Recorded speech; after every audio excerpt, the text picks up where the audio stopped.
يا صباح الخيرات على احلى امارات، عاملين ايه؟ يا رب دايما تكونوا بخير. قبل ما ندخل بقى في فيديونا النهارده، متنسوش اللايك واشتراك في القناه وتفعلوا زر الجرس وكومنت حلو منكم عشان يشجعنا ننزل فيديوهات اكتر. انا مش هعمل معاكم حاجه النهارده، انا هشارك معاكم فطاري بسيط جدا، حبيت اللي انا كده احضره وافطر معاكم.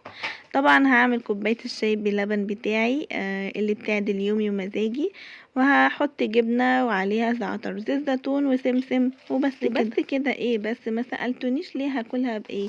انا جبت كده توست الارز، بجد كان طعمه حلو قوي.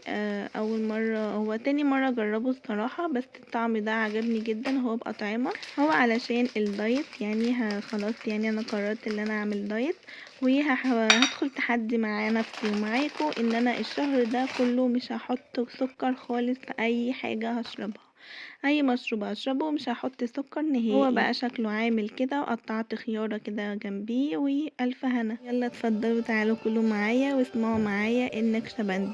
انا بحب اسمعه جدا بجد، بيريحني جدا، بيريح نفسيتي وبيغسلني كده من جوه.